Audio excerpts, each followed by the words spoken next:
Primero que nada, buenos días, buenas tardes o buenas noches, dependiendo de la zona horaria en la que nos sintonizan. Este es su podcast favorito, La Voz de los Jaguares, directamente desde el CBT 189.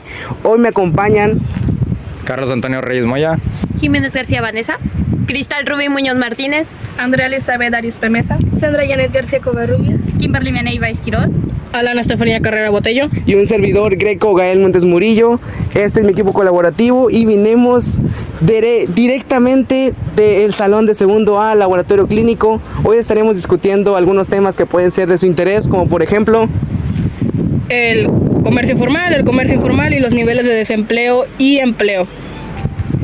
Por cuestiones de practicidad, este episodio se va a dividir en 3 módulos o 3 etapas, las cuales se van a dividir a lo largo de todos los integrantes. Somos 8 en total y para no confundir nuestras ideas o revolver conceptos, lo vamos a dividir en esa estructura. Para empezar con este primer módulo de podcast, protagonizado primeramente por un servidor, mi compañera Lana y mi compañera Andrea, hablando sobre el comercio formal. Tenemos que contextualizar sus características y su definición, lo cual se refiere a la actividad económica que se desarrolla dentro del marco legal y regulatorio establecido por el Estado. Algunas características de este tipo de comercio son el registro y su licencia para operar, cumplimiento de normas y regulaciones establecidas por el Estado, pago de impuestos, contratos laborales justos y enlazados a la empresa, seguridad social para sus trabajadores, transparencia y rendición de cuentas tanto a sus clientes, empleados y accionistas, y cumplimiento de las normas de calidad y seguridad internacionales y del Estado. Ahora, para las ventajas y desventajas que tenemos del comercio formal, contamos con la legalidad y la protección. El empleo formal cumple con las normativas legales, lo que nos brinda seguridad jurídica tanto a los comerciantes como a los clientes. También el acceso al financiamiento. Las empresas formales pueden acceder a créditos bancarios, inversionistas y otros apoyos financieros. La credibilidad y la confianza es crucial. Los clientes suelen preferir negocios establecidos y regulados, lo que aumenta la reputación de la empresa. Por el lado de las desventajas tenemos los altos costos operativos. Se deben de pagar impuestos, licencias, permisos y seguridad social, lo que puede ser bastante costoso. Ahora, la burocracia. Cumplir con trámites administrativos y normativas puede ser tardado y complicado. También tenemos la competencia con el comercio informal. Los negocios formales tienen que competir con comerciantes que no pagan impuestos y ofrecen precios más bajos, así como las regulaciones estrictas. Deben cumplir con normativas laborales y ambientales, así como sanitarias, lo que puede representar un desafío. Imaginen que entran a una tienda y reciben un ticket de compra, garantía del producto y la seguridad de que si algo falla puedes hacer un reclamo. Eso es comercio formal. ¿Pero qué empresas son ejemplo de ello hoy en día? Te lo contamos. Algunas plataformas como Amazon y Mercado Libre han revolucionado el comercio formal al ofrecer facturación electrónica, políticas de devolución y garantía de los consumidores. Las grandes marcas de moda como Zara y Nike también son ejemplos de comercio formal, donde no solo operan las licencias y patentes, sino que también debe cumplir con regulaciones de productos, de producción y comercio formal. Para terminar con este primer módulo de este podcast, vamos a empezar con la fase de retroalimentación de nuestro tema, en este caso el comercio formal. ¿Qué opinan sobre esta categoría de comercio, compañeras? En mi opinión, algunos de los aspectos positivos que tendría el comercio formal es que le ofrece más bien seguridad al consumidor, contribuye a la economía, por lo que es completamente legal. Otro de los grandes aspectos que yo veo en el comercio formal es la seguridad que le ofrece a los trabajadores. El hecho de que tú puedas pedir unas vacaciones y sepas que están justificadas, o que en dado caso de que llegues a tener tú un problema médico puedas acudir rápidamente al seguro social con tu derecho a vientre. Y a ver, en mi opinión, me parece muy bien el comercio formal, ya que está muy regulado, ya que tú tienes la certeza como consumidor de que tu producto está regido bajo condiciones ya sea sanitarias o de seguridad en sus productos, y que no estás consumiendo un producto, valga la redundancia, que no ha sido estudiado, ni sabes sus efectos secundarios, ni qué tan malo puede ser para ti como consumidor. Para continuar con este segundo módulo de este podcast, continúan nuestros compañeros Carlos, Kimberly y Janet discutiendo y hablando sobre el comercio informal. El comercio informal es una actividad económica muy común en muchas partes del mundo. Aunque proporciona ingresos a millones de personas, pues también plantea desafíos para la economía formal y el desarrollo de los países. El comercio informal se refiere a todas aquellas actividades económicas que se realizan sin cumplir con las regulaciones legales, como el pago de impuestos, registros comerciales o normativas laborales. Algunas características que voy a mencionarles son la falta de regulación. Esta es que no está registrada ante las autoridades y operan al margen de la ley. Tampoco no pagan impuestos.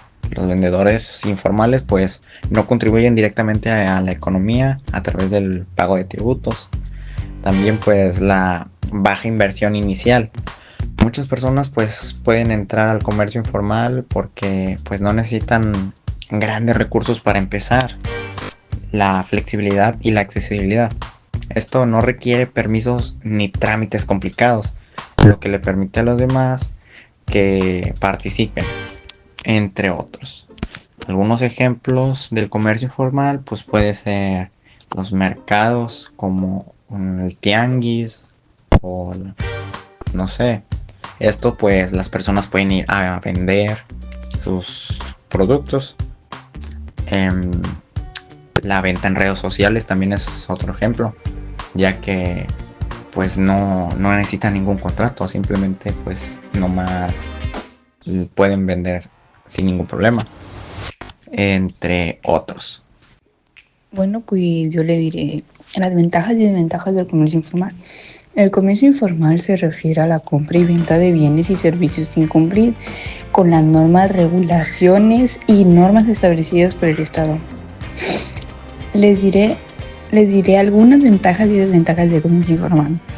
Ventajas: acceso a bienes y servicios, reflexionalidad y adaptabilidad, creación de empleo, innovación y creatividad.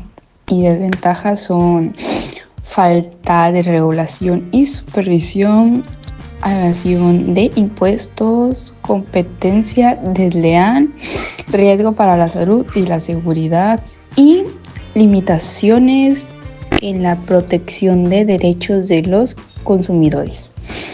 El comercio informal puede tener ventajas en términos de acceso a bienes y servicios a bajo costo y creación de empleos, pero también tiene desventajas significativas como la falta de regulación y supervisión, la evasión de impuestos y los riesgos para la salud y la seguridad. El comercio informal es un trabajo, o sea que no está ligado a un contrato, saltándose regulaciones legales, por ejemplo los impuestos. Pero, ¿cómo funcionan? El sistema se basa en vender bienes propios a otras personas o usar un bien nuestro para otorgar un servicio a otras por dinero. Por ejemplo, tú adquieres 50 piezas de moños y piensas en venderlas, pero no tienes un local. Así que vas a la escuela y los vendes a las personas. Este es un comercio informal. Aquí hay miles de ejemplos de ellos. Basta con salir del plantel para ver taxis, venta de juguetes, accesorios, comida, entre otros. Todos ellos cumplen con estos 3 pasos. 1. Adquieres un producto. 2. Vas a un lugar público y creas un puesto ambulante. 3. Vendes el producto y en consecuencia obtienes una paga para realizar nuevamente el proceso. Ejemplo. Diana vende gomitas en la escuela. Diana vende algo que adquirió en un lugar público y obtiene ganancias por ello, para poder repetir este proceso. Otro ejemplo es, Carlos es un taxista. Carlos tiene un carro, así que lo usa como taxi de este modo, vendiendo el servicio para transportar gente. Para concluir con esta segunda parte del podcast, siguen nuestros compañeros Carlos, Kimberly y Janet para hacer la fase de retroalimentación, opinión sobre su tema, el comercio informal. ¿Qué opinan sobre este tema, compañeros? Bueno, pues la verdad a mí se me hace que pues es un método de trabajo pues bueno para muchas personas, ya que no todas pues tienen las oportunidades de las mismas para tener un trabajo profesional, y se me hace una segunda opción para trabajar. Yo opino que es correcto, ya que si no cuentas con los estudios necesarios te puedes sacar de un buen apuro. Pero lo tomaría más como un segundo trabajo en caso de que sí tuvieras estudios, porque no generas muchos ingresos. Pues yo opino que está muy bien a la vez por las personas que no tienen un buen nivel de presupuesto para las cosas así. Y eso, pero a la vez está mal porque no te dan lo mismo que una... Qué bueno, pero formal.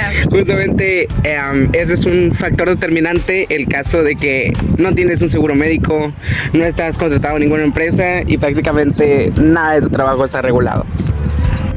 Para continuar con esta tercera parte del podcast, continúan nuestras compañeras Rubí y Vanessa hablando sobre el empleo y el desempleo en México. Buenas tardes, soy Cristal Rubí Muñoz Martínez, ya me presenté al inicio del podcast Los Jaguares y vengo a presentar mi parte con los tipos de trabajo formal e informal.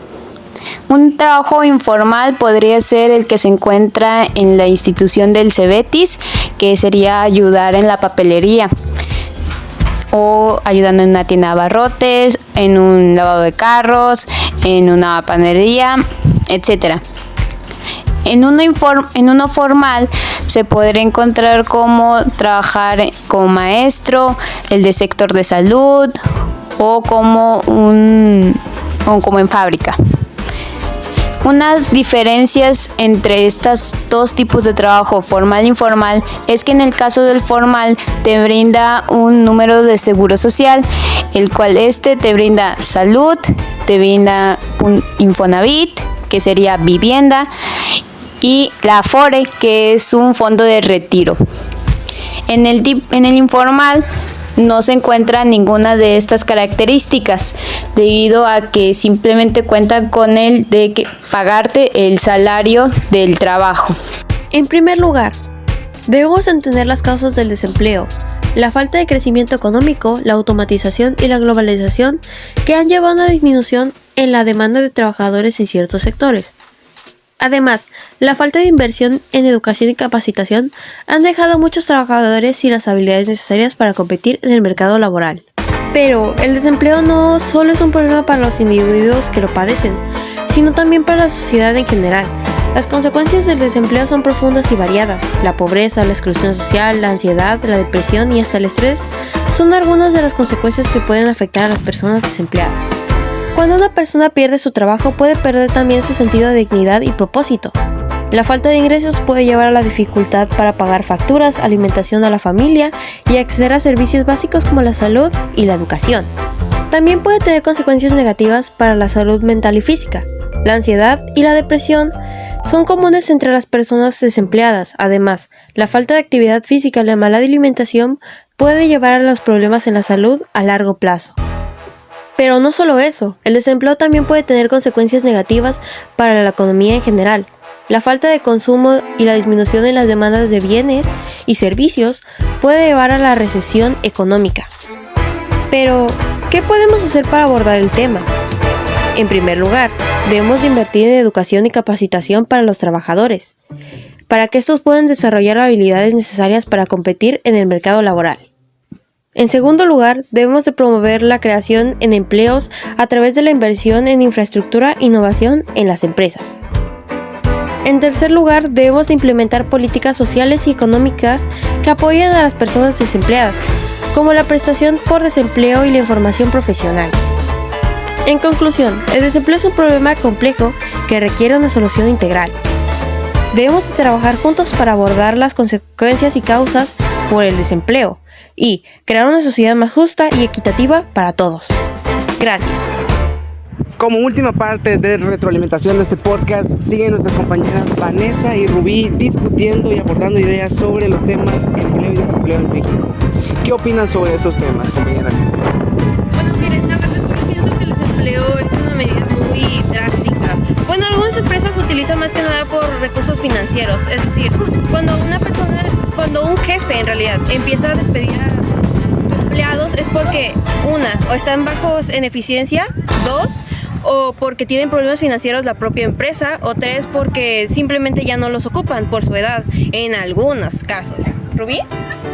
La verdad es que también concuerdo contigo, es demasiado ver cómo en estos últimos años ha aumentado estas tasas de desempleo, en especial con un punto que dijiste, es porque ya no les son útiles muchos, porque se ha visto que en estos años la tasa de envejecimiento ha aumentado y la tasa de natalidad se ha reducido, sin decir de que la maximización tecnológica ha creado que al menos la población trabajadora ya no sea tan útil, que es la que, digamos, son parte de fábricas y cosas así. Además, la competencia constante en los empleos, es decir, algunas carreras que se estudian tienen más competencia que otras y algunas de ellas, más que nada, la competencia es por la edad, porque las personas requieren unas personas más jóvenes, con más capacitadas de años que no tienen y no les alcanza, ¿lo vi? Sí, más o menos que exigen más de lo que al menos nuestro periodo de vida y estudios nos lo pueden permitir, sin decir de que también la educación que se relaciona mucho al nivel de empleo que puedes acceder no tiende a ir al mismo ritmo que las empresas exigen. Además, no se habla mucho del tema de que cómo nos afecta a nosotros el desempleo. Más que nada es por lo que es nuestra propia persona. Cuando alguien es desempleado puede sobrevivir una semana, casi dos, una y media a lo mejor. Pero después de eso no tienes trabajo, no tienes sustento, ya no puedes pagar la educación, la salud, todo eso es lo que se requiere. Además de eso, también afecta en la salud mental, emocional, el estrés, todo eso ocasiona el desempleo. Y sin decir de que, al menos en mi caso, he escuchado varios compañeros que incluso a nuestra edad tan joven han mostrado un miedo o un pavor de no tener un empleo cuando incluso todavía seguimos estudiando. Eso quiere decir que este miedo por este desempleo no solo está afectando a la generación que le corresponde, sino que está afectando con un miedo y un estrés de que sean el próximo. Sí, la verdad yo pienso que para terminar, no sé, Rubí, si tienes que decir algo más. No, por ahora. La verdad yo creo que para terminar es que el desempleo va a ser algo que va a afectar mucho a nuestra generación, porque nosotros somos personas muy, ¿cómo decirlo? Jóvenes, muy susceptibles A lo que es lo que dicen los demás, influenciables. Yo pienso que esto nos podría dañar mucho. Luego hay algunas personas que no están preparadas para esto, no saben cómo actuar después. Sin decir de que a los empleos que supuestamente nos están preparando como médicos o como ingenieros, incluso también están mostrando que es muy difícil tener acceso a un empleo, lo que a muchos los ha obligado a tener empleos no tan dignos, sin decir de que también son los mismos que han mostrado una alta tasa con las fábricas, con la maximización tecnológica. Y justamente ahí es donde también entra el hecho de los trabajos informales. Al no poder encontrar un trabajo formal ya establecido en alguna empresa, en algún hospital o en los centros donde sea su especialidad, recurren a un negocio o a un trabajo informal. En este caso, aquí vendría como últimamente se ha mostrado un nivel grande en varios negocios, en especial los conocidos como abarrotes o papelerías, ya que como las generaciones más jóvenes dedican de o comer o tener que repasar con proyectos algo importantes, se han visto como que más rentable hacer este tipo de negocios, aunque no tengan los mismos beneficios que uno formal. Pues sí, hay que decir que las personas ven más el hecho de ser su propio jefe, pagarse a sí mismos, que lo que generen sea para ellos mismos. Sí, tiende a ser mucho más rentable, incluso menos estresante que un trabajo formal, algo que no debería ser tanto así, no que la población sea obligada a tener que ser independiente de tal forma, porque sigue siendo difícil. Como última parte de este podcast vamos a realizar un trabajo de retroalimentación con todos los integrantes de nuestro equipo colaborativo, dando nuestros puntos de vista, opiniones y algunas cosas que proponemos para mejorar estos temas, en este caso el empleo y desempleo y el comercio formal e informal. Al menos en mi opinión se relaciona el hecho del desempleo con el comercio formal, ya que algunas empresas, como lo habían comentado mis compañeras Rubí y Vanessa, algunas empresas, ya sea por edad o por inexperiencia, en el caso de los jóvenes, no aceptan o despiden a algunos de sus trabajadores y esos tienen que recurrir a comercios informales. Mi tema tocó el caso de las empresas formales, pero yo digo que se desarrolla en esos aspectos. Yo considero que el empleo informal, aunque es cierto que tiene sus desventajas, proporciona una amplia variedad de lugares o zonas en las que te puedes experimentar y finalmente pues dar la formación académica o la formación laboral que una empresa ya con contrato requiere, porque muchas veces esta es la principal razón por la que no aceptan a los universitarios después de salir. Concordando con mi compañera Lana, pienso que al menos en nuestra generación y la próxima, lo que sería un negocio o un trabajo informal, como se dice, es mucho más rentable por ahora, aunque eso no quiere decir de que también se tengan que tomar medidas en los trabajos formales. En este caso le corresponde al gobierno, al ser la máxima autoridad, entre comillas, en lo que es todo nuestro país, México. Bueno, pues dejando de lado pues las empresas formales, pues el empleo informal se me hace pues una opción muy buena, pues si no puedes ingresar a un trabajo pues formal.